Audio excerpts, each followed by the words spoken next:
azithromycin, pyrazinamide, streptomycin and ethambutol. Isoniazid 10 to 15 mg per kg, rifampicin 10 mg per kg, pyrazinamide 35 mg per kg, streptomycin 15 mg per kg and ethambutol 30 mg per kg. But ethambutol is not given to children below 6 years of age. It's not given. Next is the vaccination for tuberculosis. We all know the vaccination for tuberculosis is BCG. That is Bacillus calmette-guerin. It is named after Dr. Calmette and Dr. Guerin. And it is a live attenuated vaccine. And it does not prevent the entry, but it prevents the development or the progress of tuberculosis in the body. That's the function. And in children, it provides immunity up to 10 years of age. And if the Montauk's test is positive, then we should not give BCG vaccine. And if the Montauk's test is negative, we can administer it in the left upper arm. And BCG vaccine should not be administered if the Montauk's test is positive, if the person is infected with tuberculosis earlier, and if the person takes medicine that weaken the immune system, and if the person is pregnant. And side effects are very rare. We have a large ulcer formation, but then that's only 3 in 100. And then we also have keloid formation will be there in defective administration. And there is lymph node infection in the armpit. That will be there in 1 in 100 subjects. So that's also rare. And allergy can also be there, but that's also very rare. So basically BCG is not it doesn't have many side effects. It's only like 3 in 100 and 1 in 100. So it's just given as administered and you don't have much problem about that. And that's about that. Next is the diphtheria immunization. We have 3 types. That is combined or mixed vaccine, single vaccine, and then we have anti-sera.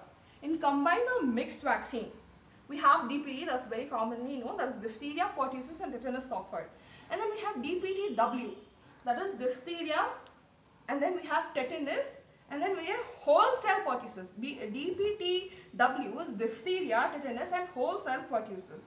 And then DPTA, that is diphtheria, tetanus and acellular pertussis. And DT, that is diphtheria and then tetanus. And we have small letter D and capital T, that is diphtheria and tetanus, that is adult type. And then we have single vaccines also. We have FT, that is formal toxoid, and APT, alum precipitate toxoid, PTAP, that is purified toxoid aluminum phosphate, PTAH also, purified toxoid aluminum hydroxide, and TF, that's toxoid antitoxin flocculus. And anti-sera is diphtheria antitoxin is the anti-sera. And then we have combined vaccine, that is DPT, which is largely accepted.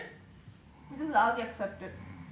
It is largely accepted. It's because firstly, it provides immunization for 3 such diseases: diphtheria, pertussis and tetanus. And secondly, we have the pertussis component of the vaccine, which enhances the potency of the diphtheria.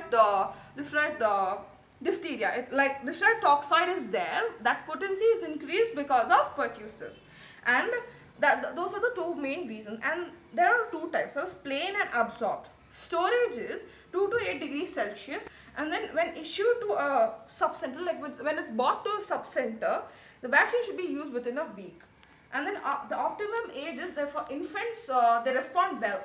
Infants respond well to the vaccine.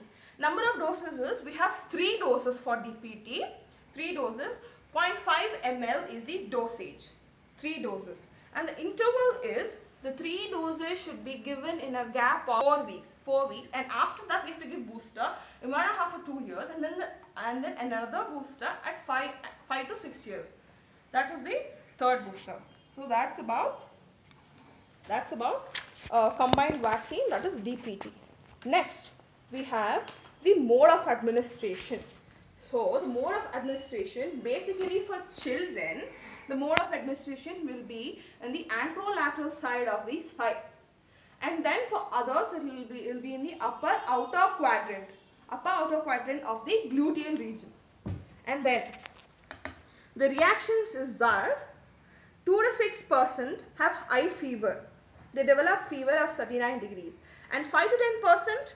What happens with them is they experience swelling and induration. contraindications is seen when previously they inject the DPT vaccine, and then if you see the following reactions, then it is contraindicated for the second time. Those will be collapse or shock-like state and persistent screaming and temperature above 40 degrees Celsius, convulsions and other neurological symptoms and anaphylactic reactions. Under these conditions, DPT is not recommended for the second time. And then there are single doses also, but this is quite less frequent. Okay, and then if